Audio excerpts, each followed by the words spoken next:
안녕하세요. 오늘도 사연 살롱을 찾아주셔서 감사합니다. 환갑을 앞둔 여성이에요. 신은 인간이 감당할 수 있는 시련만 주신다고 했던가요? 한때는 제게 닥친 불행이 너무도 가혹해서 신이 나를 버린 게 아닐까 생각했던 적이 있어요. 사는 게 지옥이란 말이 실감날 정도로 제 인생은 온통 상처투성이었거든요. 하지만 죽을 힘을 다해 그 시간들을 버티고 나니 이렇게 생각하지도 못했던 행복을 누리게 됐네요. 그래서 인생은 한 번쯤 살아볼 만한 가치가 있는 건지도 모르겠어요. 그럼 지금부터 눈물겨운 저의 인생 사연을 얘기해 볼게요. 저희 아버지는 육군 장교였어요. 그래서 어릴 적 저희 남배는 군대식 교육을 받으며 자라야 했어요. 오와 열을 맞추고 연대 의식을 통해 공동체 정신을 익히면서 말이죠. 무뚝뚝하고 근엄하신 아버지 밑에서 혹독한 교육을 받고 자라서 그런가 우리 남매는 종종 우애를 뛰어넘는 전우에도 느꼈던 것 같아요. 우리 집이었기에 가능한 일이었죠. 하지만 남매 사이가 너무 좋아서 하늘이 샘을 낸 탓일까요? 남동생이 15살 여름 물놀이를 다녀와서는 시름시름 앓더니 날도 밝기 전에 세상을 떠났지 뭐예요. 갑작스런 아들의 죽음에 어머니는 정신줄을 놓으셨고 그렇게 단단해 보이던 아버지도 술 없이는 하루도 버틸 수 없는 지경에 이르고 말았어요. 그러다 늦은 밤 소주를 사러 나갔다가 뺑소니 차량에 치여 세상을 떠나시고 말았어요. 단란했던 우리 집은 그렇게 하루아침에 풍비박산이 나고 말았죠. 누구보다 동생을 아꼈던 저였지만 언제까지고 슬픔에 빠져있을 수만은 없었어요. 저라도 부모님을 대신해 살림을 꾸려나가야 했으니까요. 그래서 고등학교도 그만두고 엄마 친구분 소개로 영등포 지하상가에 있는 양복점에 취직을 하게 되었어요. 양복점 사장님은 저와는 15살 차이가 나는 33 노총각이었는데 제 처지를 딱하게 생각한 엄마 친구가 제게 바람막이가 되어줄 남자로 사장님을 붙여준 거였죠. 나이 차이는 나도 사람이 진국이야. 게다가 어려서부터 도련님 소리를 듣고 자랐을 정도로 있는 집 자식이고 흠이라면 후처 자식이라는 건데 그게 뭐가 중요하니? 너 위해주고 네 엄마한테 헌신적이면 그걸로 된 거지. 안 그러니? 명자야. 딴 거 생각할 거 없다. 사는 거 별거 아니야. 당장은 죽을 것 같아도 고비만 넘기면 그땐 옛 얘기하고 살게 될 거다. 그러니까 이를 악물고 버텨. 그러면 좋은 날이 꼭 온다. 아주어머니의 그 말이 제게는 주문처럼 들렸어요. 참으면 언젠가는 좋은 날이 올 거라는 그 말이요. 그래서 한번 믿어보기로 했죠.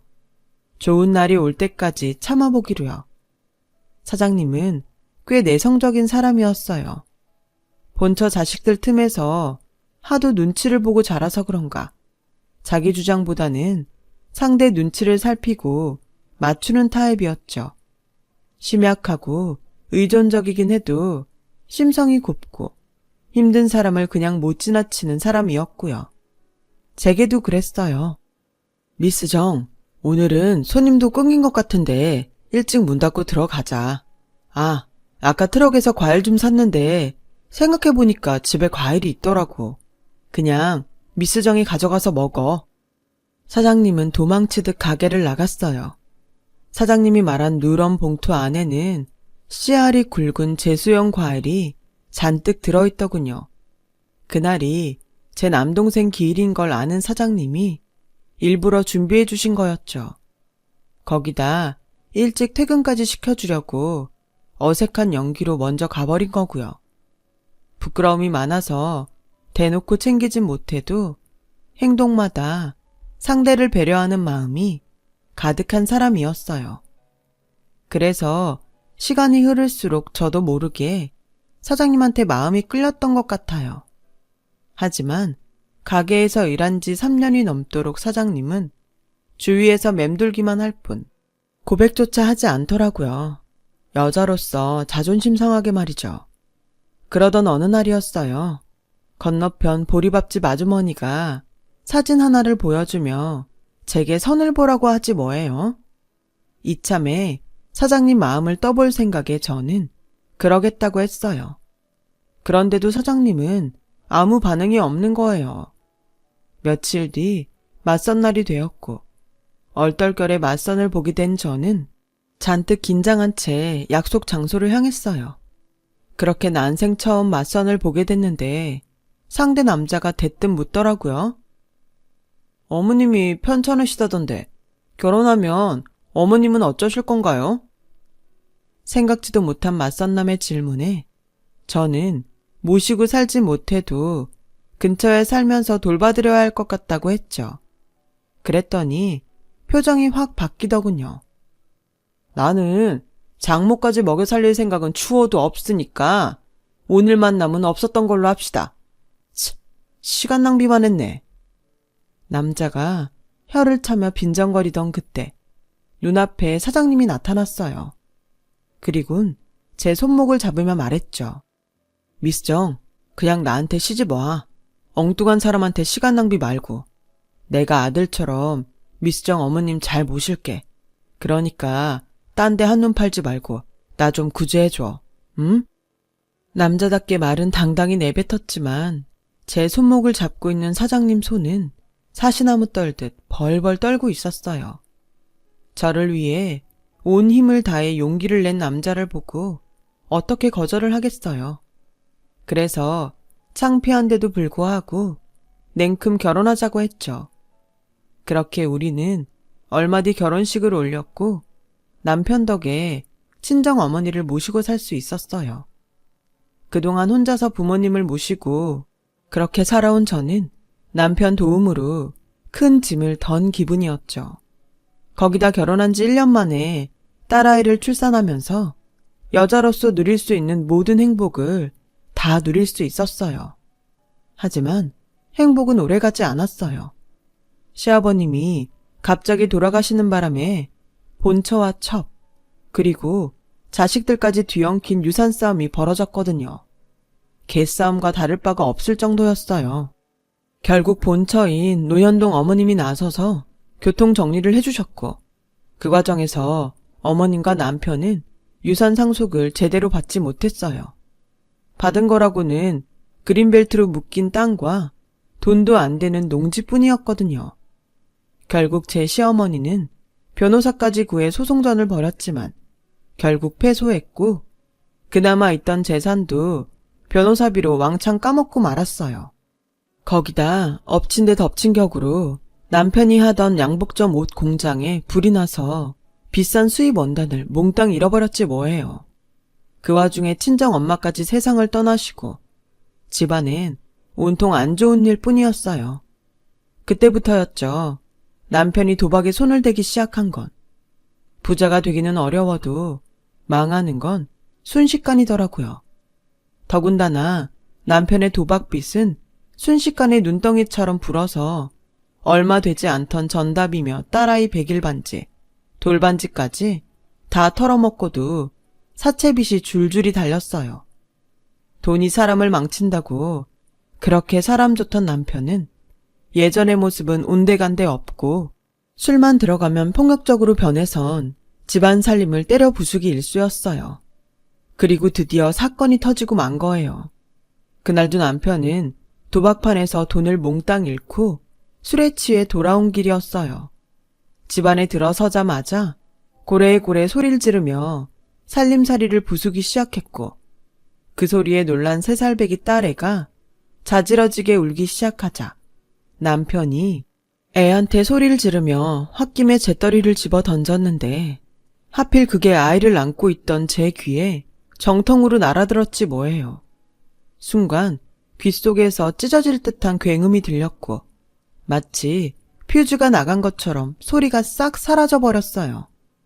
악을 쓰며 우는 딸아이 울음소리도 저를 향해 고래고래 지르는 남편의 욕설도 아무것도 들리지 않았죠. 그저 삐 하는 소리뿐이었어요. 남편은 제가 빤히 쳐다보면서도 아무 대꾸를 하지 않자 죽일 듯 노려보며 다가왔어요. 그 모습에 순간 저는 남편을 피해 딸애를 데리고 이 집에서 도망쳐야겠다는 생각뿐이었어요. 그래서 딸애를 안은 채 남편을 피해 밖으로 달려나갔는데 순간 몸이 한쪽으로 쏠리면서 정신을 잃었어요. 눈을 떠보니 병원이었죠. 병상을 지키던 시어머니와 남편은 저와 눈이 마주치자 도둑질하다 들킨 사람들처럼 화들짝 놀랐어요. 그리고는 제게 다가와 뭐라고 하는데 글쎄 소리가 들리지 않는 거예요. 입만 뻥긋뻥긋 하는 것 같더라고요. 제가 반응이 없자 어머님은 그제야 제 상태가 이상하다는 걸 알았는지 자리에 풀썩 주저앉더라고요. 남편은 하얗게 질린 얼굴로 눈물이 그렁한 눈으로 절 바라보았어요. 그때 의사 선생님이 다가와 보드판에 글로 써가며 제 상태를 알려주었어요. 이런저런 복잡한 얘기였지만 제 눈에 선명하게 들어온 건 하나였어요.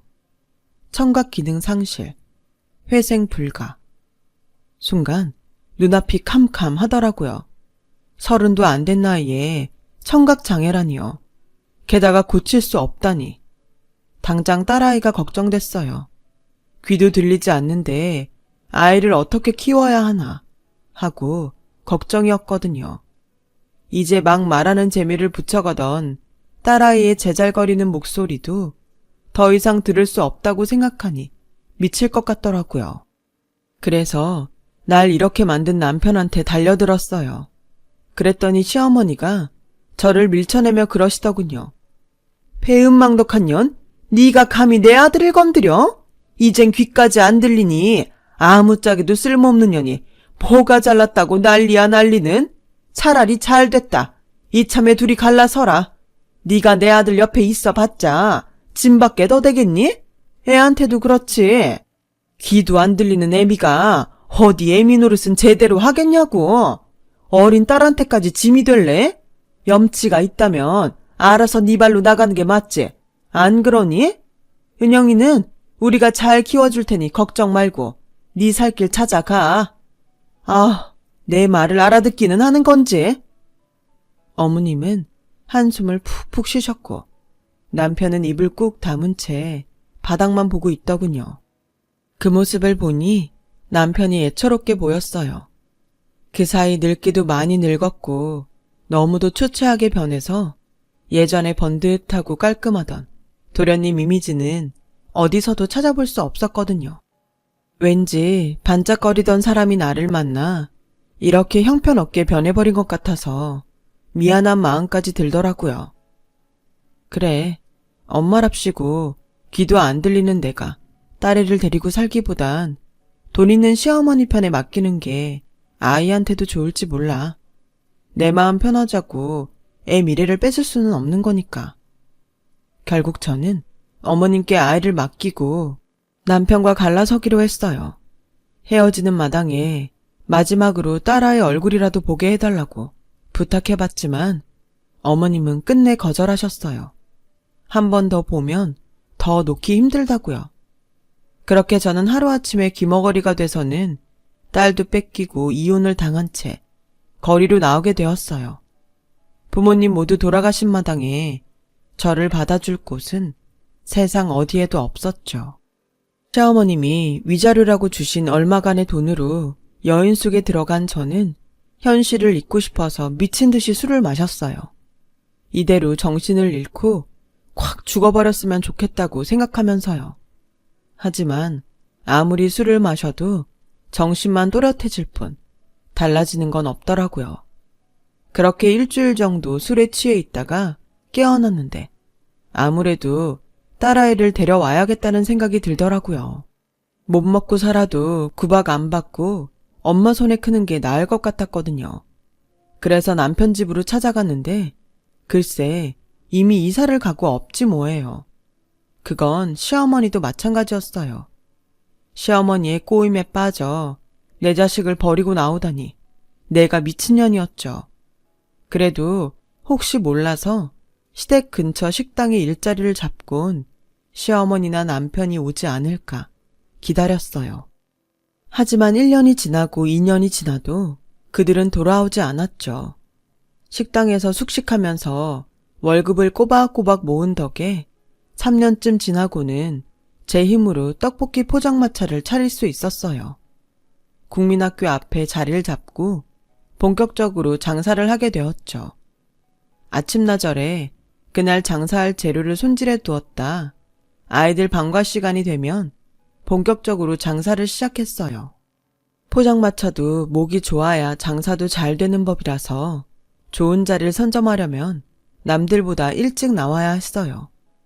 그래서 채소나 그 밖의 재료가 떨어지면 꼼짝없이 발이 묶여서 난감하곤 했는데 식당 일 할 때부터 알고 지내던 채소 트럭 사장님이 직접 배달을 와주어서 한시름 놓을 수 있었어요. 그날도 대파가 떨어져서 채소 트럭을 찾아갔는데 글쎄 보조석에 웬 사내아이가 잠들어 있는 거예요. 한 7살쯤 됐을 법한 아이였어요. 새우처럼 쭈그려서 잠든 모습을 보니 어쩜 그리 마음이 짠하던지 마치 제 딸아이를 보는 것 같았어요. 내 딸도 지금쯤이면 유치원에 갈 나이가 됐겠다 싶더라고요. 그래서 또래인 사내 아이한테 정을 주게 되었던 것 같아요. 이혼 후 혼자 아들을 키우던 채소트럭 사장님은 종종 제 포장마차 옆에 트럭을 세워두고는 은행 일이나 관공서 일을 처리하러 가곤 했어요. 그럴 때마다 저는 트럭에 혼자 남아있는 아이를 불러다가 떡볶이도 먹이고 간식도 챙겨주곤 했고요. 어린애가 엄마 정이 그리웠는지 저를 곧잘 따르더라고요. 그렇다 보니 아이로 인해 저와 채소트럭 사장님은 가까워지게 됐어요. 쉬는 날엔 저희 집에 와서 남자 손이 필요한 것들을 손봐주시기도 하고 저는 두 사람이 먹을 밑반찬을 만들어주곤 했죠. 그리고는 얼마 뒤부터 살림을 합쳐서 살게 되었어요.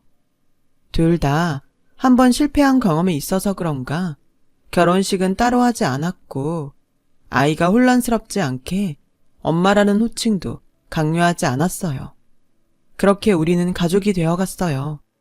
귀도 들리지 않는 저를 위해 자신이 엄마의 귀가 되어주겠다는 고마운 아들 덕분에 저는 오랜만에 사는 재미를 느낄 수 있었어요. 아들은 수업 시간이 끝나면 어김없이 떡볶이 포장마차로 와 귀가 안 들리는 저를 대신해 주문을 받아주곤 했어요. 시키지 않아도 지가 알아서 척척 해주는데 그렇게 예쁠 수가 없었죠. 게다가 공부도 곧 잘해서 따로 학원을 보내지 않았는데도 수학 경시대회에서 상도 타오고 성적도 늘 올수였어요. 웃고 살 일이 없을 줄 알았던 내 인생이 아들 덕분에 풍요로워질 줄 누가 알았겠어요. 내가 이 아이를 통해 기쁨을 느끼는 것처럼 누군가도 내 딸을 통해 삶의 기쁨을 누릴 수 있기를 바랄 뿐이었죠. 그렇게 될 수만 있다면 제 인생이 헛되진 않을 것 같았어요. 아들이 중학교에 들어갈 무렵 저는 떡볶이 포장마차를 그만두고 교회에 고깃집을 차렸어요. 남편이 카운터를 맡고 제가 직접 찬물을 맡아 반찬을 만들었어요. 육부장과 냉면장까지 따로 둬서 고기와 냉면의 품질을 높이는 데 신경을 썼더니 손님들이 먼저 알아봐 주더라고요. 덕분에 매출이 꾸준히 올라서 2년도 안 돼 분점을 2개나 더 내게 되었어요. 하지만 돈 버는 재미에 빠지기가 무섭게 생각지도 못한 일이 벌어졌지 뭐예요. 네? 경원이 친모가 찾아왔다고요? 아들의 친모가 찾아온 거였어요. 미국에 살고 있다는 그녀는 아들을 미국으로 데리고 가겠다더군요. 남편은 길길이 날뛰며 말도 안 되는 소리 하지 말라며 전 부인을 가게에서 쫓아냈어요. 하지만 그런다고 이 일이 없던 일로 끝나는 게 아니었기에 저는 내심 초조한 상태였죠. 그런데 아들 녀석이 그런 제게 와서 이러는 거예요. 엄마, 제가 떠난다고 엄마랑 내가 모자 사이가 아닌 건 아니잖아요. 그래서 말인데요. 저 미국에 갈게요. 남들은 돈 주고도 유학을 가는데 돈 한 푼 안 들이고 갈 수 있는 기회를 왜 놓쳐요? 4, 5년 정도 유학 보낸 셈 치시고 마음 놓고 편히 보내주세요. 스펙 제대로 쌓고 와서 제가 엄마 잘 모실게요. 아들의 그 말에 안심이 됐어요. 그래, 뺏기는 것도 아니고 내 새끼 공부하러 간다 생각하면 되는 걸 뭐하러 속을 끓여. 그래서 남편한테 좋게 보내주자고 했어요. 처음엔 강하게 반대하던 남편도 아들의 마음을 전해 듣고는 더는 반대를 안 하더라고요. 그렇게 아들을 친모와 함께 미국으로 보낸 저는 한동안 상실감에 가슴이 텅 빈 것 같았어요. 지난 10년 가까이 내 인생을 지탱해준 버팀목이 사라졌으니 왜 안 그렇겠어요? 사람 마음이 참 간사하다고 아들이 친모 곁으로 가자 문득 제 딸이 생각나더라고요. 살아있으면 어떻게든 만날 수 있을 거라고 믿고는 있지만 그렇다고 손 놓고 있을 수만은 없어서 경찰에 DNA 등록을 해두고 왔어요. 언제라도 내 딸이 나를 찾는다면 만날 수 있도록 말이죠. 아들이 미국으로 간 후 저만큼이나 남편도 마음을 잡지 못했어요. 그래서는 하지 말아야 할 걸 하게 되고 만 거예요. 바로 도박이었죠. 남편은 카운터를 보면서 나 몰래 돈을 빼돌리고 있었더라고요. 그 돈으로 도박판을 드나들었던 거죠. 첫 번째 남편이 도박에 미쳐서 어떻게 변했는지 잘 아는 저로서는 도저히 그냥 넘길 수 없었어요. 그래서 남편에게 이혼을 요구했더니 재산의 절반을 요구하더라고요. 그 전엔 어림도 없다면서요. 그런데 그날 이후 가게 직원들과 남편이 저 몰래 작당을 벌이는 것 같았어요. 소리가 들리지 않으니 정확히 알 수는 없지만 사람에겐 직감이라는 게 있으니까요. 지금껏 고생을 하며 내 손으로 이룬 식당이었지만 하루아침에 이방인이 된 것처럼 모두가 나를 따돌리는 분위기였어요. 가게 안에 내 편은 아무도 없었죠. 그런데 그 무렵 경찰에서 전화가 온 거예요. 저 같은 청각장애인들은 영상 전화기를 사용하는데 화면 속 경찰이 제 딸을 찾은 것 같다고 말하더라고요. 2, 3일 내로 DNA 검사 결과가 나올 테니까 기다리고 있으라고요. 경찰에 전화를 끊고 근 이틀 동안 저는 잠도 한숨 이룰 수 없었어요. 꿈에 그리던 내 딸을 만날지도 모른다는 기대감과 딸이 나를 원망하지는 않을까 하는 노파심이 앞섰기 때문이었죠.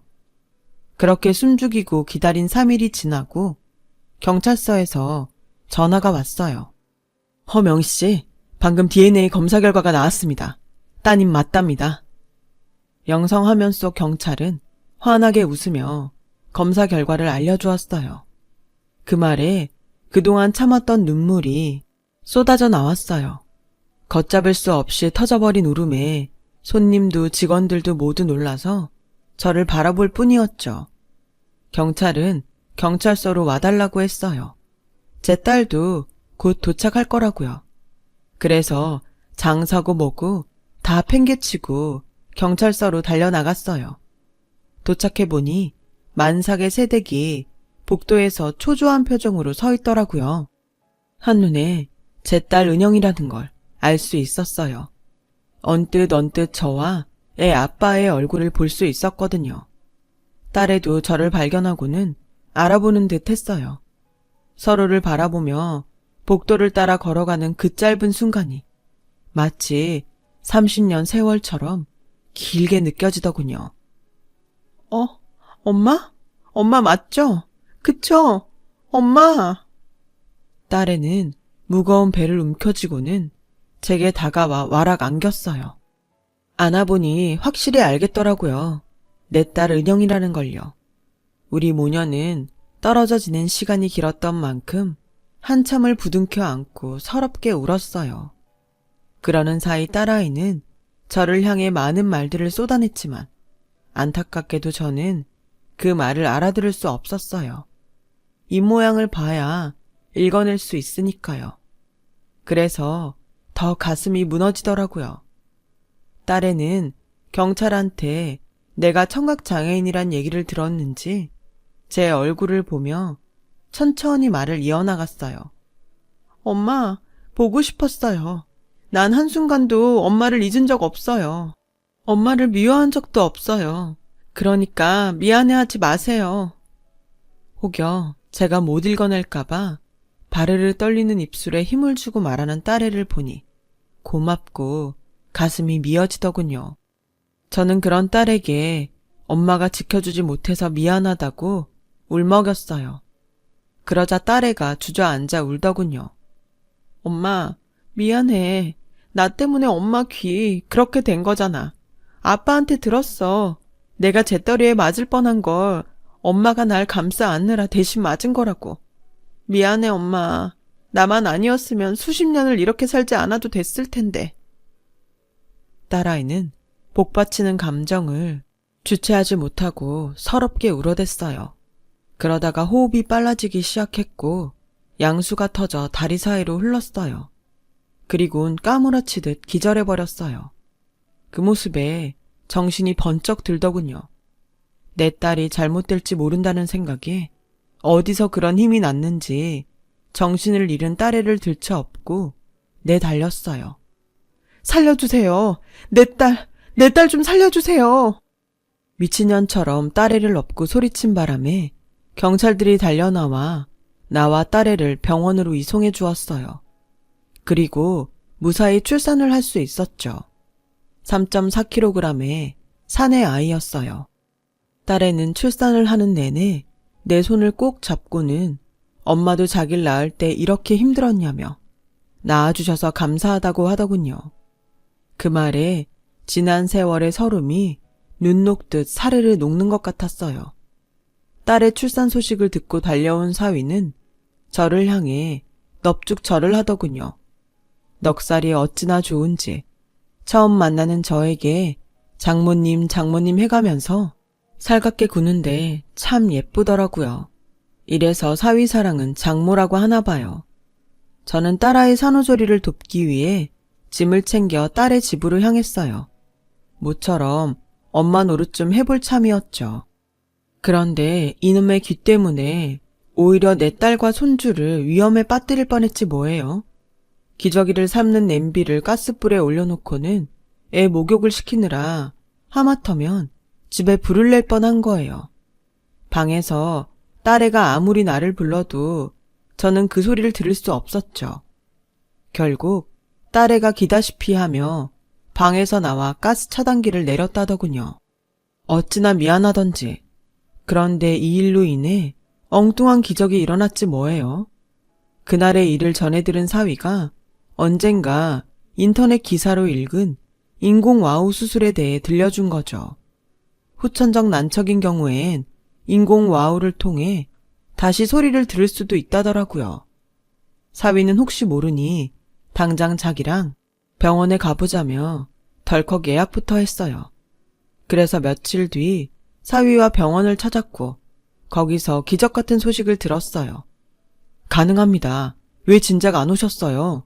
허명희 씨의 경우 일찍 오셨다면 적어도 10수년은 난청인으로 살지 않아도 됐을 텐데 의사인 제가 더 안타깝네요. 의사 선생님은 안타까워하면서 대신 자신이 책임지고 수술을 잘 해내겠다고 하셨어요. 그렇게 저는 번갯불에 콩 볶듯 바로 수술을 하게 되었어요. 물론 이전에 들었던 소리와 조금 달라서 이질적이긴 했지만 금세 적응이 됐어요. 잃었던 딸도 찾고 청각도 찾았으니 더 바랄 게 없을 정도였죠. 그런데 그 무렵 미국에 가 있던 아들한테 연락이 온 거예요. 아들은 영상 전화에 대고 제가 잘 알아듣도록 또박또박 말을 이어갔어요. 결혼할 사람이 생겼다며 상견례를 하자더라고요. 저는 일단 제 귀 상태를 알려야 할 것 같아서 알았다고 하곤 말을 이어가려는데 그때 아들이 화면 밖에 친모와 대화하는 소리가 들린 거예요. 어머? 지금 통화 중이야? 내 목소리 들어가서 어떡해? 상관없어. 이 여자 귀 안 들리잖아. 엄마, 한 3천만 먼저 달라고 해볼까? 며느리감이 앱에서 산부인과 다녀야 한다고 뻥치면 줄 것 같은데. 미국은 병원비 비싸다고 하면 돼. 그래도 3천이나 부르면 믿겠니? 300이면 모를까? 귀머거리지 바보는 아니잖아. 바보 맞아. 아빠랑 나랑 지금까지 자기를 이용해 먹는데도 15년을 속고 사는 것 좀 봐. 그게 바보 아니면 뭐겠어? 이참에 유산도 미리 땡겨달라 해볼까? 멍청해서 아마 줄걸? 세상에, 내가 그동안 인간이 아니라 괴물을 키웠네요. 어떻게 이런 개놈일 수가 있는 건지. 화면 밖에서 치모와 실컷 제 흉을 보던 아들이 다시 화면 안으로 돌아왔어요. 그리고는 아무 일 없다는 듯 다정히 엄마 하고 부르더니 아까 지엄마랑 실컷 짰던 잊지도 않는 며느리 얘기를 꺼내더군요. 그리고는 병원비 쪼로 3천만 원을 빌려달라고 했어요. 그래서 저는 한술 더 떠서 그랬죠. 이참에 며느리감 데리고 한국에 잠깐 들어오라고요. 사람이 언제 어떻게 될지 모르는데 나중에 유산으로 주려던 거 미리 좀 떼어주겠다고요. 가정도 꾸려야 할 텐데 돈이 필요할 거 아니냐고 했더니 의심 하나 안 하곤 바로 오겠다고 하더라고요. 그리고 며칠 뒤 LA에 사는 아들은 마치 옆 동네에 사는 사람처럼 바로 달려왔더라고요. 그리고는 제가 듣는 줄도 모르고 가짜 며느리 역을 맡은 아가씨한테 제 흉을 봐가며 연기를 해댔어요. 그리고 드디어 아들에게 흰 서류 봉투를 건넸죠. 땅 문서 혹은 건물 문서 정도 되는 줄 알고 신이 난 아들은 봉투를 열고 서류를 꺼내보더니 얼굴이 하얗게 질렸어요. 그래, 이게 너한테 주는 내 유산이다. 그동안 너랑 통화했던 영상통화들 내가 다 저장해뒀던 거 알고 있니? 난 그저 아들이 보고 싶을 때를 대비해 가지고 있던 건데 그 안에 네 애미애비랑 짜고 내 돈을 갈취한 내용이 들어있을 줄 누가 알았겠니? 썩을 놈들. 은혜를 원수로 갚아? 그래서 증거들 취합해 고소장 준비했다. 죄를 지었으면 죄값을 달게 받아야지. 한때나마 네 엄마로 살았던 내가 주는 마지막 훈육이다 생각하고 달게 받아. 지금이라도 인간이 되고 싶다면 말야. 변호사 말이 니들 입으로 고스란히 죄상을 부른 덕에 재판이 쉬워질 것 같다고 하더구나. 하여간 온 가족이 멍청하긴. 참, 네 아빠와도 이혼소송 들어갔으니까 앞으로 부모지간으로 만날 일은 절대로 없을 거다. 저는 아들과 가짜 며느리를 집에서 내쫓았어요. 그리고 가게 CCTV를 돌려보며 그간 남편이 저지른 횡령과 성추행, 그 밖에 불법성이 다분한 것들을 추려 담당 변호사에게 건넸어요. 이혼 소송에 쓸 증거들로요. 그리고 지난달부터 딸아이 내외를 제가 사는 아파트로 불러들였어요. 같이 사는 건 아니고 2층 아래에 집을 마련해 주었죠. 아이도 태어났는데 좋은 환경에서 키울 수 있게 돕고 싶었거든요. 비록 오랜 시간 믿었던 남편과 아들한텐 배신을 당했지만 가슴에 묻어두었던 딸과 다시 만나 새 가정을 이루게 되었어요. 이제는 헤어지지 않고 알콩달콩 행복하게 살아보려고요. 고생 끝에 찾아온 인생의 낙이니까요. 저 이제 조금 행복해도 되는 거겠죠? 지금까지의 일들 깨끗하게 잊고 제 인생 새로 시작하는 마음으로 살아보렵니다. 제 사연을 들어주셔서 감사드려요. 들어주신 모든 분들 일상에 감사함이 가득한 하루하루 되시길 바라고 건강이 최고입니다. 건강하세요. 여러분, 사연 댓글에 응원과 현명한 조언 부탁드려요. 좋아요와 구독은 저에게 큰 힘이 됩니다. 오늘도 좋은 일 가득하세요.